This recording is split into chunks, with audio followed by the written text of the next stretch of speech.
and he has changed what would have been an extremely boring presidential election into something unpredictable and very interesting.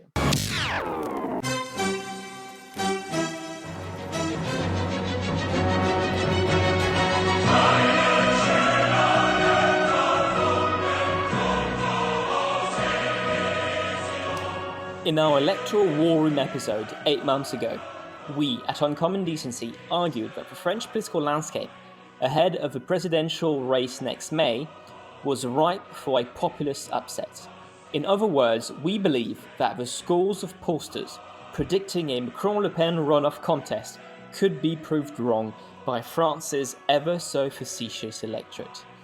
That upset might just have a name now: Éric Zemmour. A former political journalist and a Tucker Carlsonesque talking head, the right-wing intellectual has published his third best-selling essay, his public meetings quickly morphing into campaign rallies. Of Algerian Jewish stock, Zemmour has found himself in the unlikely role of organic intellectual for the country's nationalistic right. Though not officially in the running, his bid for the presidency is but a foregone conclusion. In the span of 2 months, Zemmour surged from 5% in the polls to the high teens, making him a favourite to face off against Macron in the runoff. In the most Trumpian of ways, he keeps a near monopoly on the airwaves by breaking up taboos and imposing his agenda, such as the borderline conspiracy theory of a great replacement of France's white Christian population with a new brown and Islamic alien majority. Today, we dive into the Zemmour phenomenon and gauge how far he can go with two veteran journalists, Anne-Élisabeth Moutet and John Lichfield. Now, as always, please rate and review Uncommon Decency on Apple Podcast and send us your comments or question at undecencypod on Twitter or undecencypod@gmail.com. And also, as you know, we have this brand new Patreon account. We're very proud to announce we have our first Patreon supporters, and we would love to be able to count on you. If there's enough of you supporting our Patreon, which is down below in the description, we will be exploring new ways to interact with our audience. So if you want to support the show, rate, review, but now you can also go that extra mile further. You can support us on Patreon. Now, on to the show. To cover this very unusual topic, we are very glad to have two experts of French politics. John Lichfield is a veteran foreign correspondent in France, serving as the independence correspondent for over 2 decades. He currently lives in Normandy and has been a keen observer of French politics, writing for The Local, Unheard, and Politico EU. Anne-Élisabeth Moutet is a returnee on the show. Welcome back, Anne-Élisabeth. We were very honoured to have you with Agnès Poirier for our 11th episode on what the US media gets wrong about France. And if you want to have a bit of fun with this episode, I really recommend you go listen to it because it's one of the most punchy episodes we have. She's a columnist at the Sunday Telegraph, with bylines in many other international publications, such as the New York Post or Unheard, for which she just published an excellent overview of Éric Zemmour, entitled "Is Éric Zemmour the French Trump?" Anne-Élisabeth, could you kick us off by describing Éric Zemmour? What is his background and how did he become so relevant to the public discourse in the first place? I think, first of all, Éric Zemmour is primarily a journalist, and he became a columnist, and then you could say he's a shock jock, but in France, a shock jock must be an intellectual of sorts. And so he's a well-read, well-argued, extreme viewing, entertaining, and the entertaining bit is very important, writer, broadcaster, and now he's about to step into politics. He's about to run for president. I think we have no doubt that he will run. He has hired campaign headquarters. He's got a team. And he has changed what would have been an extremely boring presidential election into something unpredictable and very interesting. And John, on top of his background, could you sum up his worldview in a few sentences? Yes, a few sentences. I think I would say Zemmour's worldview is that we should go forward to the past. What exactly that past is changes in his discourse. I mean, he sometimes talks of 40 years ago as being somehow a golden period in French existence. He talks about the RPR, the sort of neo-Gaullist party invented by Jacques Chirac, as being his ideal of what French politics should be, even though the RPR at the time, as I remember it, was a rather strange organization, very divided, as the centre-right still is, between being pro-European and very nationalist, extreme nationalist in its viewpoints, which Chirac used to sort of play on the different notes of at different times when it suited him. It was also essentially a vehicle only for Chirac, which stole a lot of money from Paris taxpayers to fund itself, but we won't go into that. So his view of France, I think he's dominated by a sense that somehow French greatness has been thrown away by, whether by corruption or by conspiracies against Frenchness. He gives Napoleon and Charles de Gaulle as his great heroes, apart from the RPR period in French life. Even though he often contradicts himself on that. For instance, he is also someone who has spoken not fondly but defensively about the Vichy regime, to which de Gaulle was obviously extremely opposed. And he is himself of Jewish origin, so he somehow gets away with saying that the Vichy regime was kind to French Jews but not foreign Jews, in a way that a Jean-Marie Le Pen or a Marine Le Pen wouldn't get away with. So, yes, he's a great intellectual, but he's also, I think, a fraud to a large extent. His intellectualism is often based on misleading history and factually incorrect explanations of what's happened to French greatness in recent years. He's obsessed with race, essentially. Everything comes down essentially to race.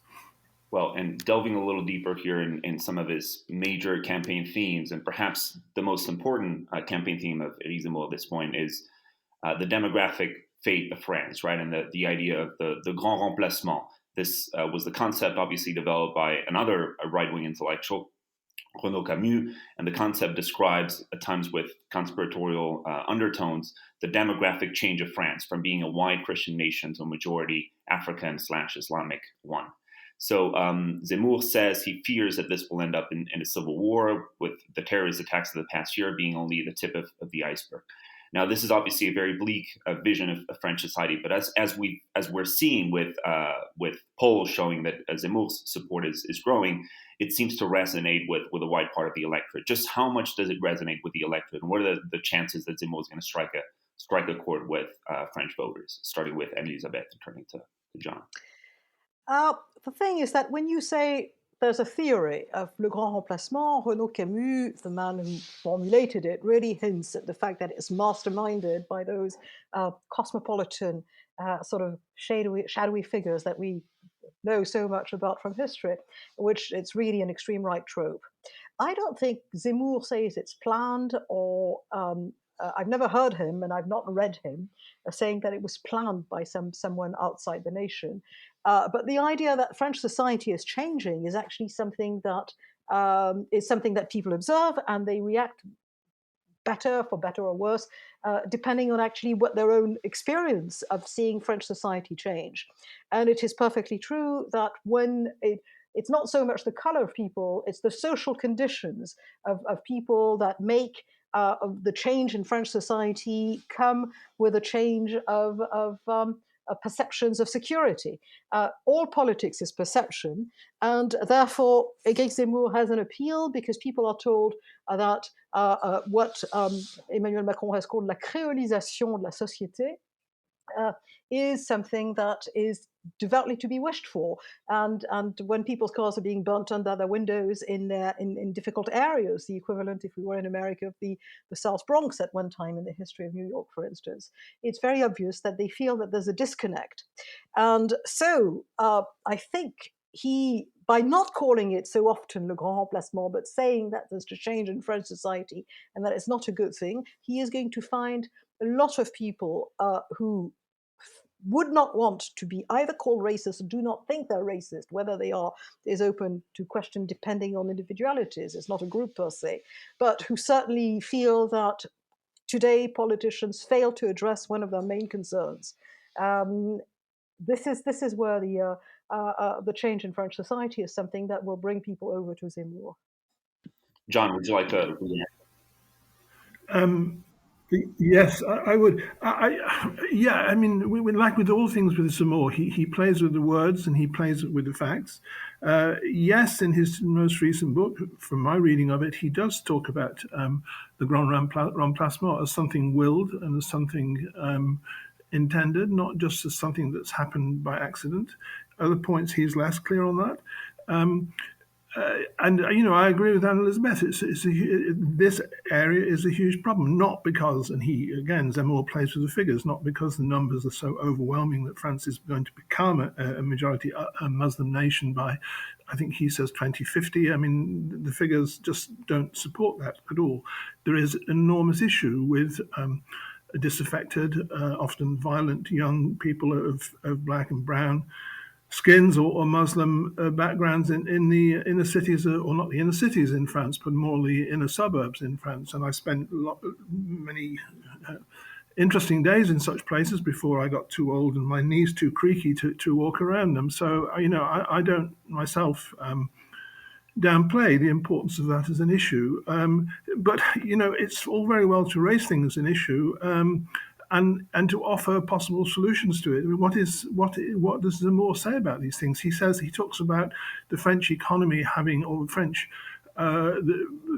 having sort of fallen behind Germany and the United States in terms of GDP per head in the last 40 years. He's right, it has. Why has that happened? I think it's partly because, in fact, it's fallen behind, but France is actually more prosperous than it was 30 years ago, but not as prosperous, as much more prosperous as the Germans and the Americans. And the reason for that, one can offer lots of different reasons: high taxation, the fact that France, on average, although those who do work very hard, and effectively, on average, France works less than any other Western nation because retirement is so early, unemployment has been so high, students are students for so long, and a 35-hour week. He doesn't give that as the reason. He says it's the third worldification of France that's caused this.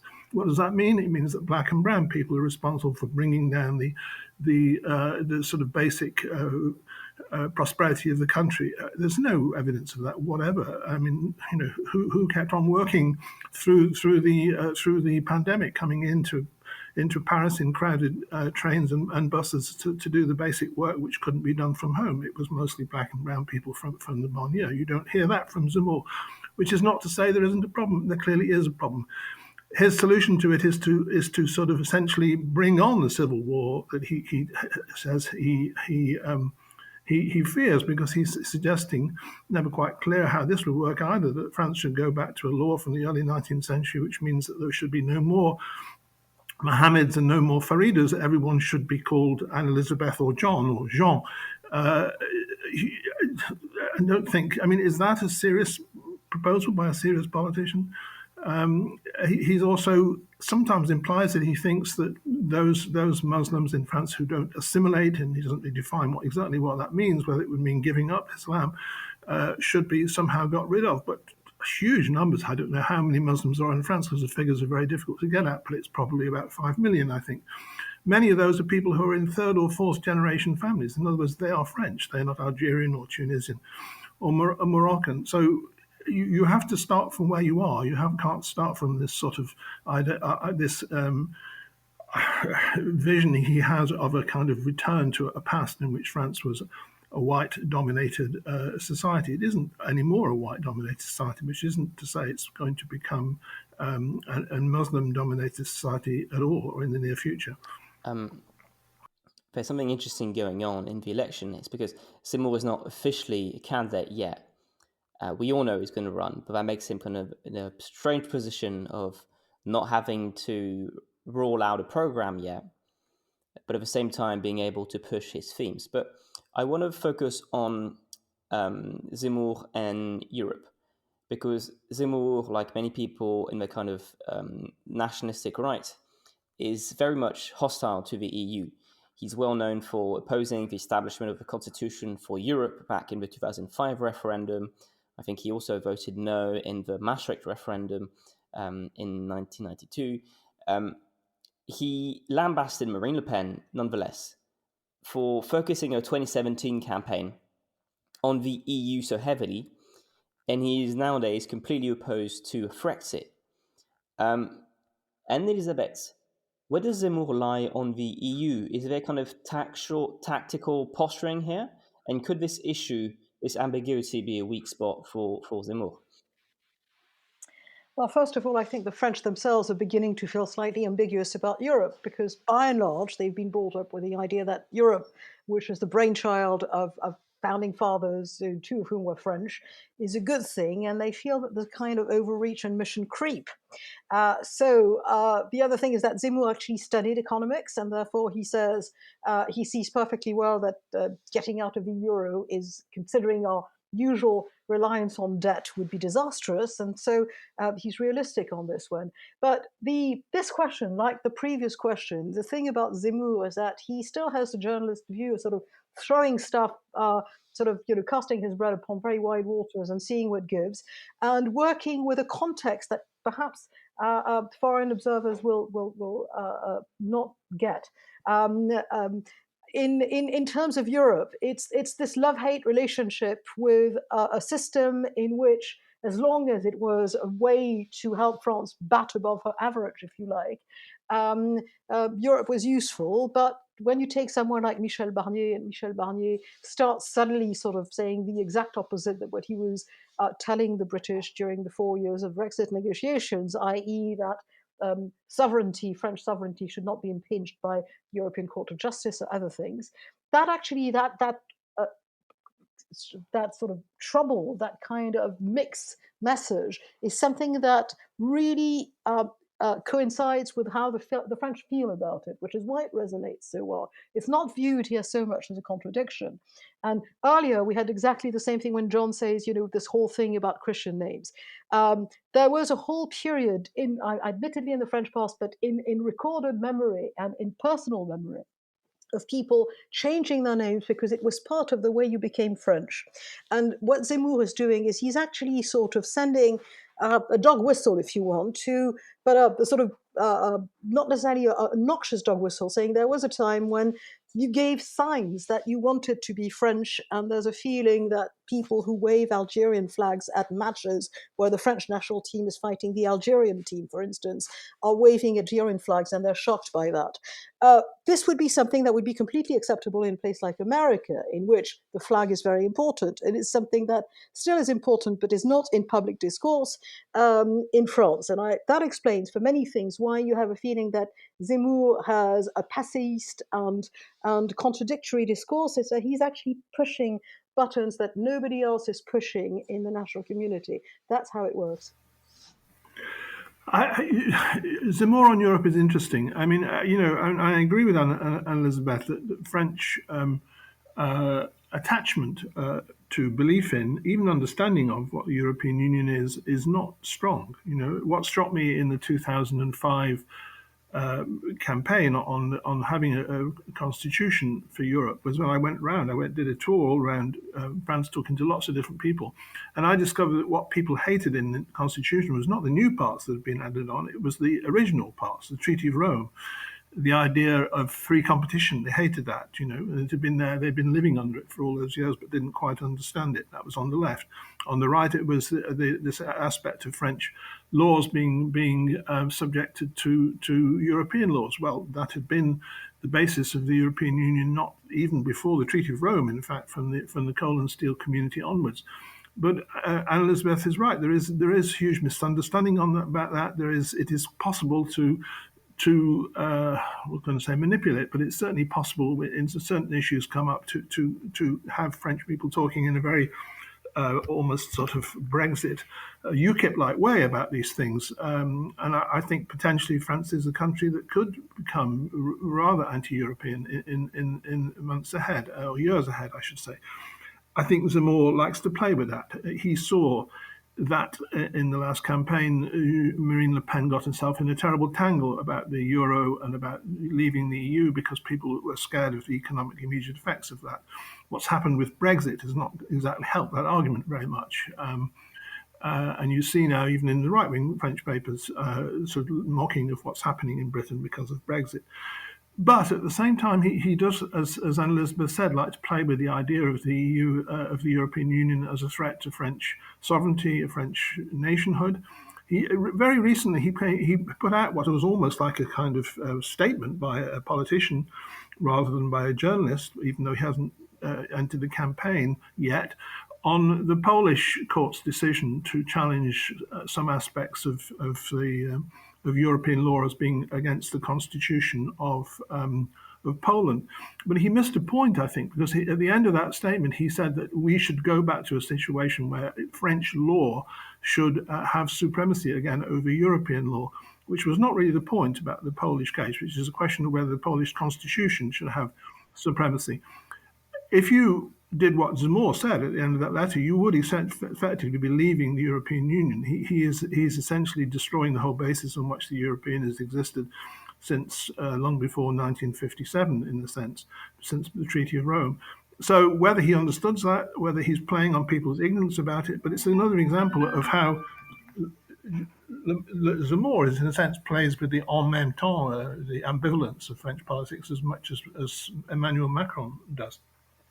Now, if we look at the political spectrum in this country and we ask what are the factors that have been at play in Zemmour's rise, it seems like one big factor has been, the field of potential candidates has been cleared by center-right and the center-left parties. Those two are no longer they're in a dismal state, and that has cleared up the field for Zemmour to run. But there seems also that there's a broader sort of political realignment at play with Macron on one hand, who represents as sort of the winners of globalization, sort of the thriving, prosperous urban electorate, youngish urban electorate, and on the other hand, you have Zemmour, who obviously contending with Marine-Le-Pen. But how much do you think this is a broader political realignment that is pitting the winners versus the losers of globalization, as has been argued by a lot of commentators in France lately, starting with Anne-Élisabeth and then turning to John? I think even if it's not entirely phrased like that, there's a great deal in this, but there's also specific, like every time you've got global issues, and you could compare Trump voters to Zemmour voters and Brexit voters, but each country does things differently. And in France, the feeling has been that nobody of the traditional parties was reliable anymore, and it's a feeling that's been used devastatingly by Emmanuel Macron. I think Emmanuel Macron has a great responsibility in creating this wasteland, because he cherry-picked ministers when he was elected. He came and he surfed on what was really a dégagiste wave, which means people wanting to get out all the incumbents. And he then cherry-picked, he said, no more left, no more right, and he picked ministers and MPs to create out of nothing something which has turned out 5 years later not to be a real political party. So he's destroyed traditional political parties, and then he proceeded to essentially create a cabinet of ministers who were more like civil servants under the authority of a higher civil servant himself, and he peopled the National Assembly with nonentities. So we have a parliament that essentially is there to do what the boss says, and he has the comfortable majority, and we have a government where there's no almost no political personality to oppose the president, and the result is that there's a complete disinterest in politics, because actually these tried and tested structures have existed ever since democracy was introduced in France, and the same thing for other countries. If you compare with Boris Johnson, a character that Emmanuel Macron doesn't understand and does not like, Boris Johnson managed to get all the different trends of the Tory party including bringing back in people who voted for the Brexit party and for UKIP, so that the Tory party, love it or hate it, it doesn't matter. It still is a sort of broad, complicated, fractious tent within which you've got most of one side of the island. It's recognizable from what it was 50 or 100 years ago. And in France, we have a wasteland because the wasteland was in the process of happening. I haven't even started talking about the left-wing parties, but they are, as Houellebecq says, atomized. We've got this, and it's no wonder that, considering that Marine Le Pen is perceived by her own partisans as being incompetent, there was, as the French say, un boulevard. There was a big sort of space for someone who would do this, and the someone in question is Éric Zemmour. John, what do you make of this realignment of French politics, and what are some of the differences? Maybe you can speak to some of the differences between Zemmour and Le Pen. Yes, I can.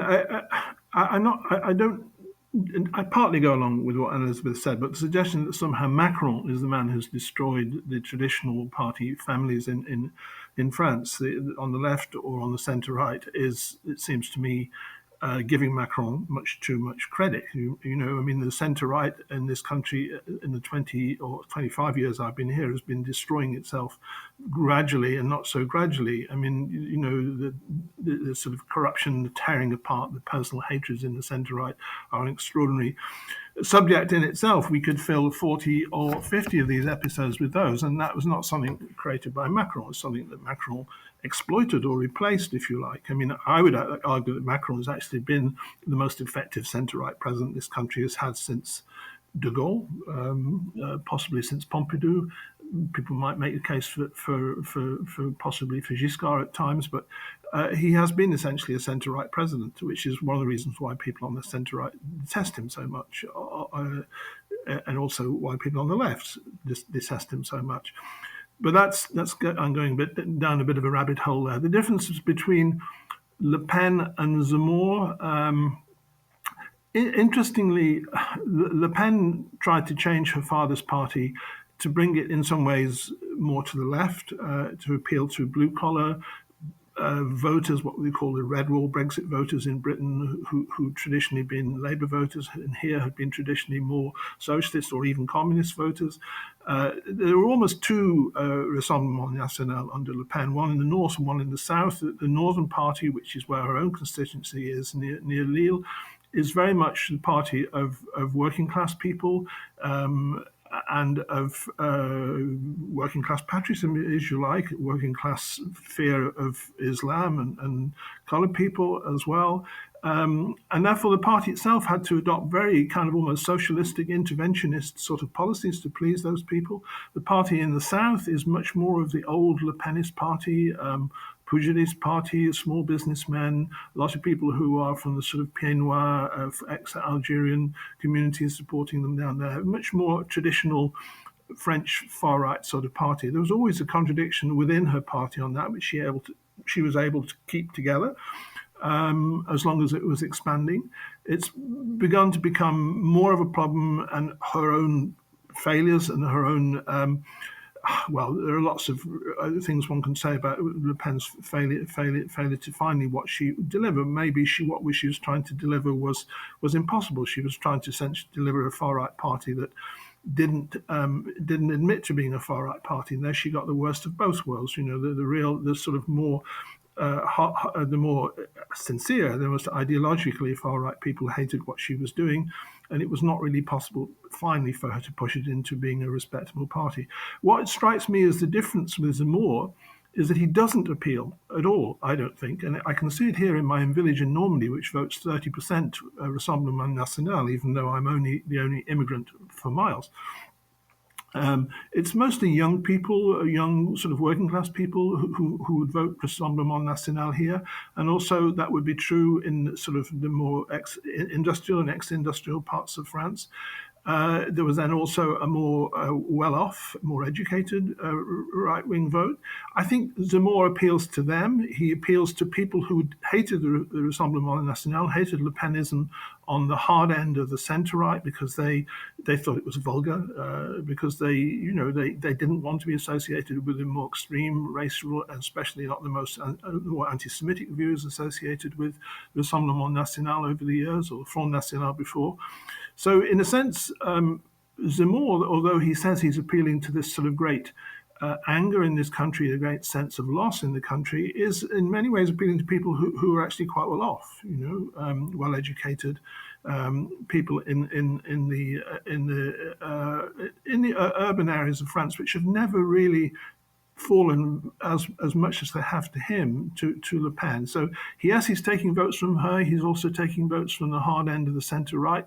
He's perhaps taking votes more widely than that, but it doesn't seem to me there is a complete overlap between Zemmourism and Le Penism, and how that will resolve itself in the end is one of the interesting questions. Thanks a lot, John, for this really interesting overview of Rassemblement National Party and the differences with Zemmour. I think there's one thing we can agree on is since I was about to say he launched his campaign, but he hasn't officially launched his campaign, but since he erupted in the political landscape, he has managed to impose his themes, and we're only talking about him and his topics, grand placement, immigration. And now it seems that everyone is following Zemmour and talking about these issues. I want to give you a few examples. Michel Barnier is calling for his moratorium on immigration and is willing to have a confrontation with EU judges on that issue. Emmanuel Macron is now slashing visas from the Maghreb countries.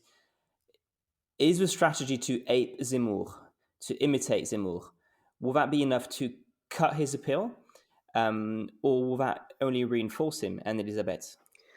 Oh, my immediate reaction to this is that people prefer the original to the copy. And that's what Marine Le Pen has been finding out for some time. And of course, what's interesting is that they've suddenly realized that there's a vote getter somewhere. But the main difference between Marine Le Pen and Éric Zemmour is that Marine Le Pen, apart from the fact that she comprehensively destroyed her image in the single television debate that she had with Emmanuel Macron in 2017, where her own partisans decided that she couldn't swing it. The other thing is that her party is quite rightly so viewed as a family concern and not a real party. They do have local grassroots, but the organization is still something where being a Le Pen or being within the Le Pen camp is more important than anything you can bring to the party. And she regularly gets rid of people who are intelligent and are people who dare to have ideas that are not approved by the boss. So she was bound to sort of disappear from French political history because of that. Most recently, she got rid of somebody called Jean Messiha, who is a Frenchman who was born Egyptian Copt, a man who studied at ENA. He's a very good polemicist. He's become a television personality of sorts in various debating programs. And immediately she got rid of him because he was somebody who did not sort of follow her slavishly. And she made a boss of her own party, a 25-year-old called Jordan Bardella, whom she's very close with. None of this looks very serious. The one voters that she might still have are the Rust Belt voters, because Zemmour is a bit too elitist. But there's another point about elites in France. Elite, of course, has become a dirty word everywhere, and also in France. There's a certain kind of French elite who are the French, essentially people who come from the technocratic cadre of France, the graduates of the government school ENA, people who all speak in the same way, all have the same top-down bureaucratic solutions, and Zemmour is quite aware of that. Actually rebuilt France after World War II. After World War II, France was pretty much in bad shape and semi-destroyed by German occupation and bombings. And there was a period in which the same cadre of civil servants, but with very different personalities, essentially worked together for the common good in a government that at the beginning also included communists, all parties, and afterwards this gave birth to what is known in France and is sort of hallowed in memory of les 30 glorieuses, the 30 glorious years. This is a reference to the Trois Glorieuses, which was 3 days in the 1830 revolution in France, but never mind. Les 30 Glorieuses are a time where there's relatively no unemployment, where there's growth of 5% annually, and the country is rebuilding itself in a mood of optimism. And every populist in France wants the Trente Glorieuses back, and every candidate to the presidency is also weighed to the idea of, can you bring something with a new great welfare net, good social protections, good salaries, full employment? And the answer, of course, is that that time has passed for various reasons. But whoever refers to this and saying that it has changed is sort of playing to the psyche of the French. And this is where someone like Éric Zemmour, harking back to that fairly recent past, is absolutely in the zeitgeist. What's very interesting to me is that yesterday Emmanuel Macron launched effectively his electoral campaign by announcing a 30 billion euro 9-year plan to make France great again, essentially. More nuclear plants, but high-tech and smaller and more effective.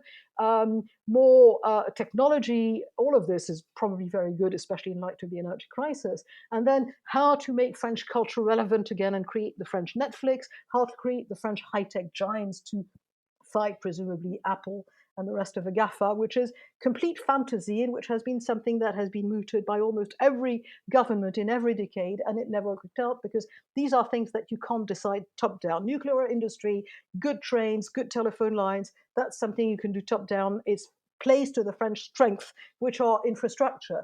Inventing something that customers will want to buy, not plays to the French strength at all, because our engineers do not do bottom up. And this is where the battle of the mind of the French is now being waged. This is why Zemmour is effective, and this is why, quite frankly, Marine Le Pen herself also understanding or misunderstandings was proposing more protection, because that's part of it. The French want a social contract. Even the French populists never say we want, less French state, less intervention. All the French populists realize that the genetic code of the country is state intervention, and this is back from Philippe Auguste, so the Middle Ages. John, do you think that perhaps Macron has come across a solution to pushing back against Zemmour? Because it seems most of them have kind of be incapable of developing a kind of counter narrative. Do you think the solution is kind of building counter narrative rather than focusing on his supposed racism, misogyny, or fact checking? What do you make of that kind of strategy? Well, first, it's interesting if you look at what's happening in the polls at the moment. There's a huge ferment going on in the broad area of the right and the centre right. The left is sort of moribund, if you like. They have about 30% of the vote, which is not bad, I suppose, but it's split between 7 or 8 different candidates, so terrible from their point of view. The rest, the 25% or so, goes to Macron, and that's been about the same. It's been creeping up, if anything. He has been untouched. He sort of floats on the surface of all this. He doesn't seem to have been really troubled by the Zemmour explosion. You could even argue that maybe Zemmour being in the second round would be almost more so than Le Pen, a guarantee that Macron will be re-elected. Anne-Élisabeth may not agree with me on that, but I think that would, in fact, be the outcome. The danger for him is, of course, that Zemmour and Le Pen sort of wrestle themselves into kind of a sort of draw, and it allows the centre-right to come through into the second round. And I've always thought that the way Macron will be defeated next April is if there is a single convincing candidate of the centre-right. But who is that? I mean, they've now decided to have a single candidate, but it isn't clear that it's going to be someone who can really take on Macron. But that's taking us into a different part of the campaign. I think to go back to the original question about whether Zemmour is influencing what other people are saying in this campaign, yes, up to a point, he obviously is. But for instance, Barnier is an interesting character, I think. His idea, which it doesn't quite completely turn on its head everything he's previously said about Europe, as Anne-Élisabeth said, because it is very narrow. He's suggesting that that France should challenge the right of the European Union to have its law impose to be superior to French law in the question of immigration, because he thinks there should be a moratorium on migration. But he said that long before Zemmour became this huge eruption into the campaign. He said that several months ago. It's a clever idea on his part because it basically changes his image in the centre-right as being the Grand Mr. Europe as to someone who's much more nationalistic, and that does appeal to the people on the centre-right, not just to the Zemmour people or to the Le Pen people. So he's been very effective by doing that. Yet he's still relatively unpopular in the nation as a whole, according to the polls, if one can believe them. So I think that's also true of some of the. I mean, it's true that people like, I think, Bertrand and Valérie Pécresse have started to talk about immigration as well. But immigration was always going to be an issue in this campaign. Zemmour has certainly shaken up the debate in the right and the centre-right. He hasn't really changed at all in the Macronist centre or on the left as things stand.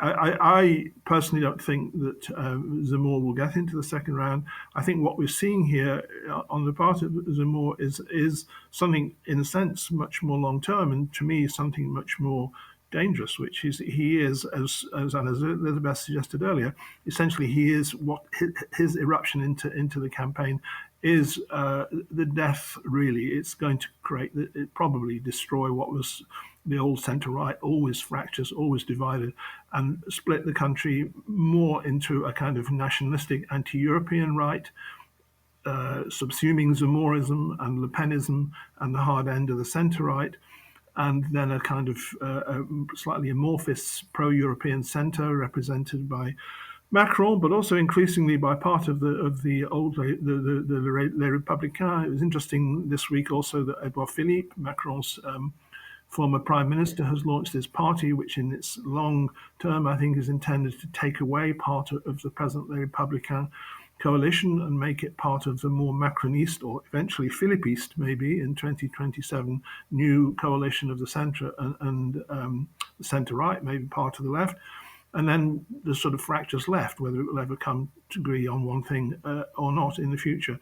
So yes, this is all part of an interesting long-term, I think, shift in French politics, which may in the long run produce a kind of a France not so very different from Brexit Britain, I think. Something that scares me as someone who's fairly pro-European. But I don't see Zemmour as having finally being able to put forward a single idea as how he would govern the country, and enough to be able to even reach the second round this time, but certainly not to win. And one of the parallels that you draw in your piece, Anne-Élisabeth, of just a few days ago on Unheard, is the parallel with Trump. And this is a particularly interesting one. And surely Zemmour has also been very keen to break up taboos and draw a lot of media attention on issues that the political establishment just isn't willing to deal with. And he does it in a way that attracts a lot of media attention and in a way that reminds of Trump. What do you make of this parallel specifically, and what can we expect? I mean, who is really Zemmour drawing his inspiration from in sort of the international figures that he may be emulating? I think I said earlier that Zemmour is not very much aware of what's international. His English is serviceable but not good. He doesn't read books in a foreign language, and therefore what he's got is mediated by the French press mostly. Having said that, and I don't think the French press has understood this, most of these figures. I mean, there are actually writings somewhere else, but the mainstream press certainly hasn't. Having said that, of course, Zemmour is very much aware of Trump's appeal, because the big thing about Trump's appeal is that he perceived that there was an anger in whole swathes of the country of people who felt that they were neglected.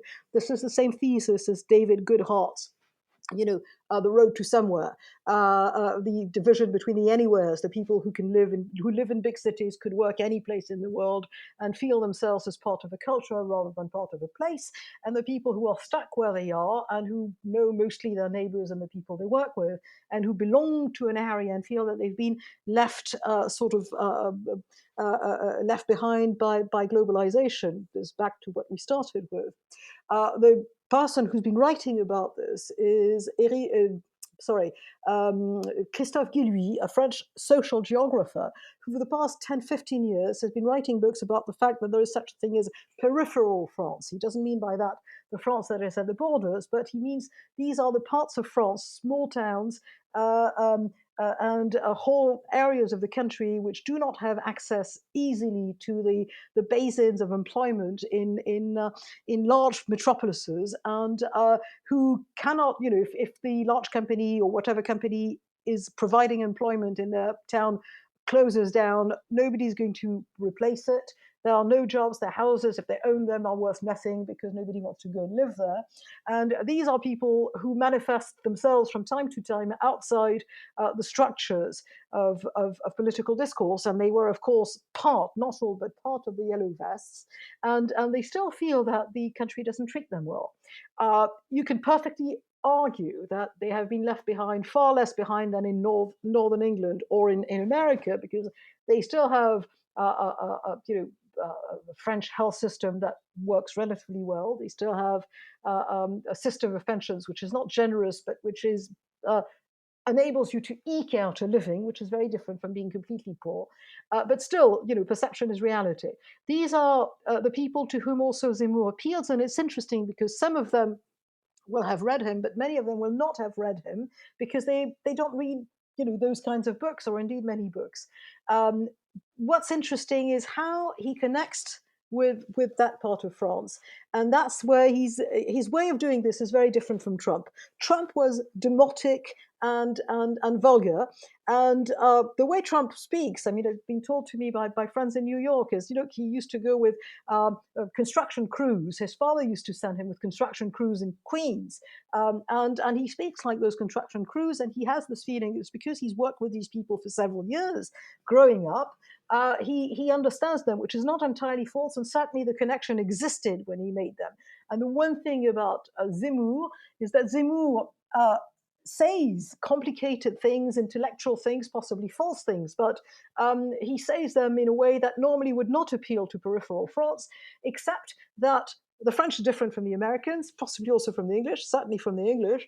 And as long as you do not use your knowledge and culture to belittle people, which is something that unfortunately Emmanuel Macron has been doing repeatedly, people actually still, there is a respect for culture in France. This is fine. And therefore they will say, okay, I don't understand everything he says, but I like the tone in which he says it, and I like the fact that he seems to know what he's about. And this is incidentally what harmed Marine Le Pen in ways that her father, who, was close to Zemmour at one stage and certainly helped shape Zemmour's style. The old Le Pen is pretty unpleasant in many ways, but he certainly is a man who's read widely and has derived lots of things and was willing to do this in his speeches, which is not the style of his daughter.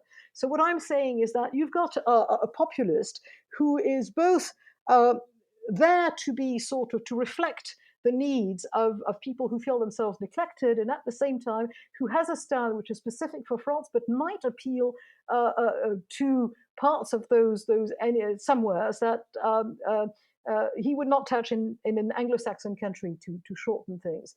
That's where I think that's where the avenue is. Now the question is, I've been looking at polls, and what's amazing is that when about a month ago he was polling 6%, he's now at 17%. There's a new this morning, Harris poll that again says that he's got 17% in the first round, and he's been shown by at least 3 polls as coming ahead of Marine Le Pen in the fight for being in the second round. Whether he will reach the second round, I don't know yet. None of us knows. The person he's most weakened is certainly Marine Le Pen, but he's also weakened a little bit Jean-Luc Mélenchon, the extreme left populist leader. And he's weakened, of course, the Républicains, who are now not even coming in those polls in the second round. All of this is interesting to watch. And we've got this very open field in which it's possible that we'll have a second round with Éric Zemmour.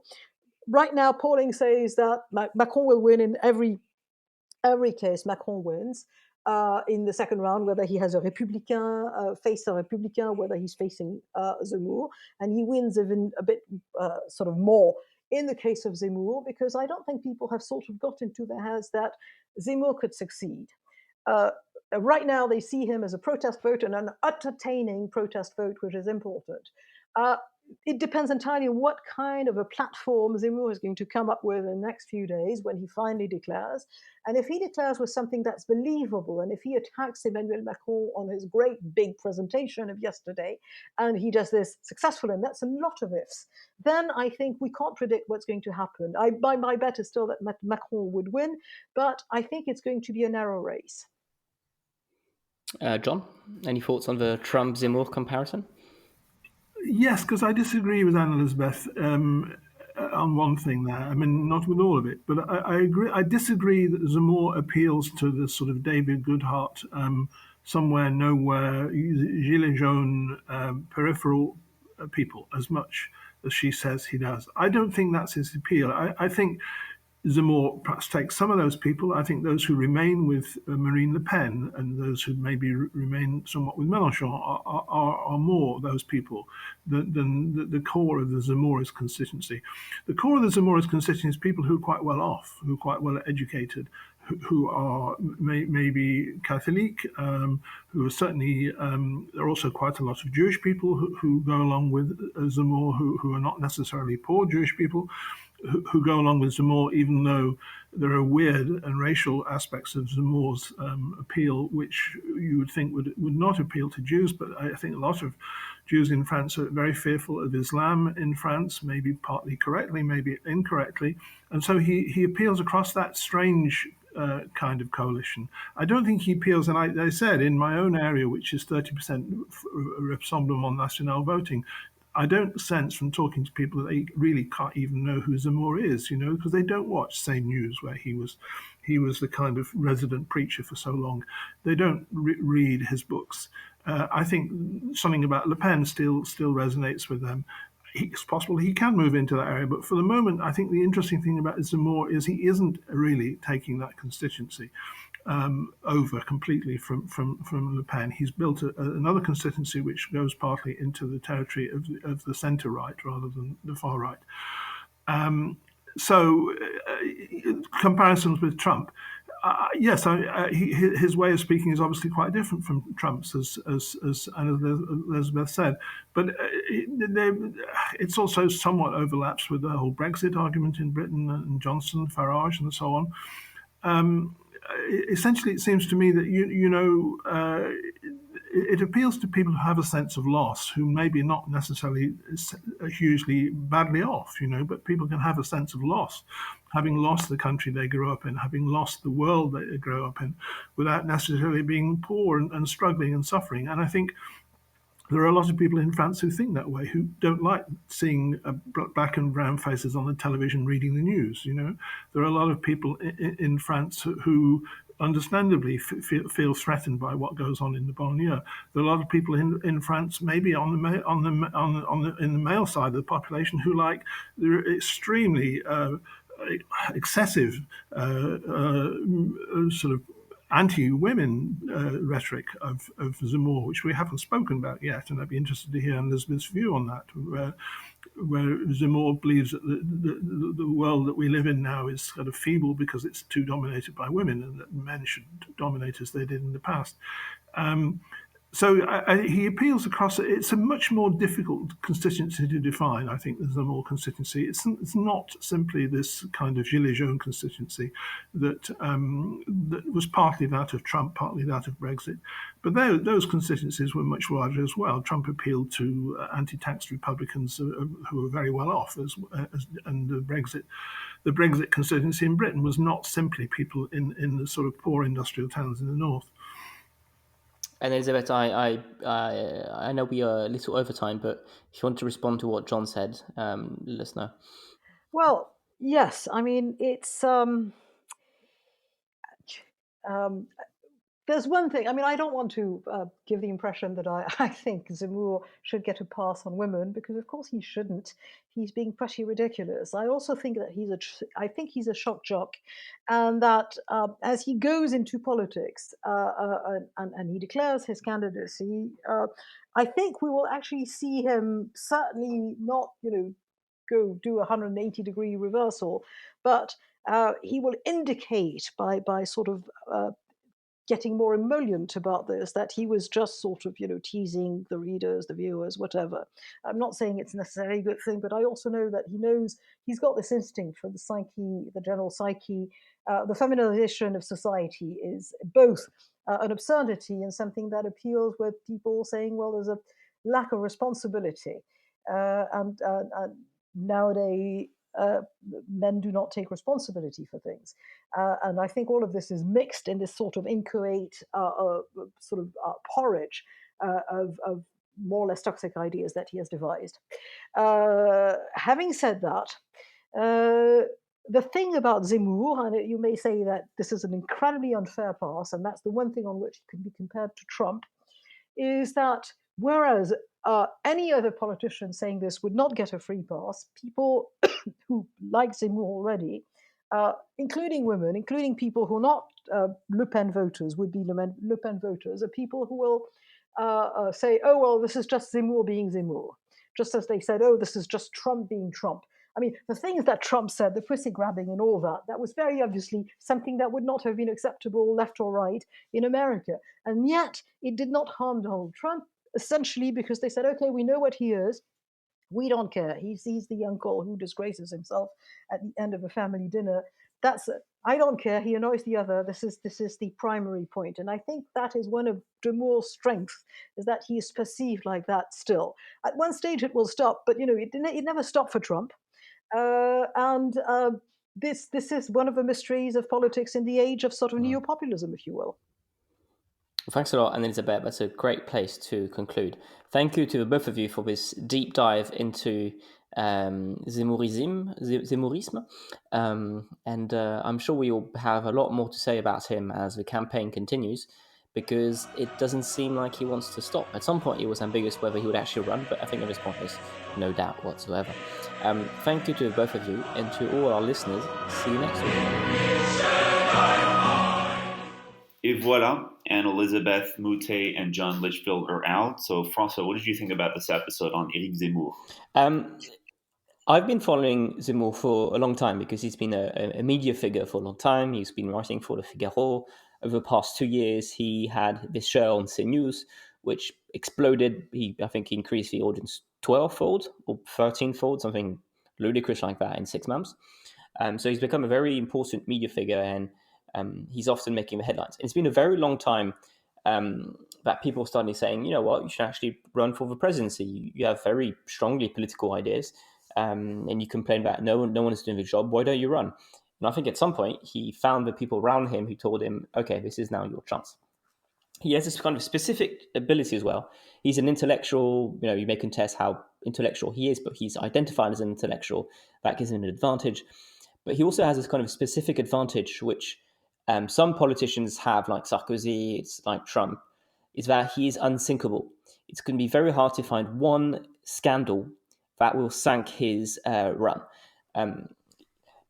We didn't talk about it, but a month ago, there was a People's magazine called Paris Match, which made a headline of Zemmour with one of his advisors, a woman, in each other's arms in a suggestive position.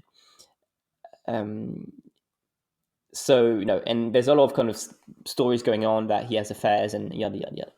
So it was a pretty direct attack on Zemmour. Zemmour was furious. Zemmour complained about it. He said it was an attack on his privacy, and he was right about it. It was pretty scandalous. But it did nothing to dent his popularity, none whatsoever. If anything, he continued to increase. So that's the first thing. Secondly, if he ever goes on trial over the next few weeks or month, he has been sentenced once for inciting racial hatred a few years ago. He says it's a political decision. He says the judges are a political tool for political correctness and the rest of it. But what is really strong about his model, his worldview, is that he understands the journalists, he understands especially the judges, to have done a coup. One of his earliest book was Le Gouvernement des Juges, the government of judges. And so if he's ever attacked by the judges in his campaign, he'll be able to say, well, you know what, this is exactly what I predicted. The judges want to have a insane level of influence in our national politics, which should be decided by you, the electorate, not by the judges. So on all these issues, he's kind of really strong and very much unsinkable. And on top of that, he made this kind of very pessimistic diagnostic of French situation decades ago. On terrorism, on Islam. He was very bleak even before the first 2015 terrorist attacks.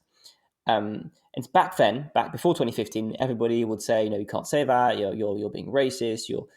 This is dystopian. Now people aren't saying he's dystopian anymore. People are saying that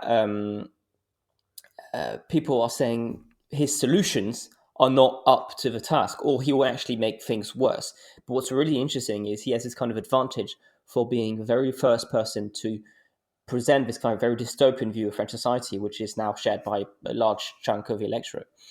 Yeah. And in fact, your point about judges reminds me that Zemmour is already kind of up against the unelected bureaucratic class of rule makers and so forth. He's had his speaking time on CNews capped by the CSA, by the regulating body for the audiovisual sector in France, on the premise that since even though he hasn't declared openly that he's going to be a candidate yet, the CSA ruled essentially that he was a de facto candidate. That he was pretty much in the running. He was pretty much evidently in the running, and so they decided to limit the amount of time that he's allowed to go on blathering on TV. But to your larger point about his, the fact that he's unsinkable, I was really interested in some of the comments we heard, particularly by John Lichfield off the record towards the end of the podcast. He was explaining how the views of French Jews on Zemmour are not what you would expect. I mean, Zemmour is also being he's being sued by a Jewish organization, a Jewish student organization, L'Union des étudiants juifs de France, has sued him over what they claim is a Holocaust denialism. This is essentially a comment that he made, I think, a couple of years back, but he has repeated it since several times, which by claiming that the Vichy regime was essentially a bulwark for French Jews, that deliberately deported or collaborated in deporting foreign Jews in order so as to protect French Jews. Zemmour has made this claim repeatedly, and he's being sued over it. But the reality of it, and John was talking along these lines earlier, the reality of it is that a majority of French Jews, and particularly in the lower strata of French Jewish life, so people who, for instance, cannot afford to flee the banlieue, people who are stuck in their banlieue and who are seeing the rise in crime, or who are seeing the difficulty of integrating Islam into national life. These kinds of French Jews are a lot more willing to hear the kind of message that Zemmour brings than you would think. They're not willing to put a cordon sanitaire around Zemmour. They're actually very amenable to the kinds of campaign rhetoric that he brings.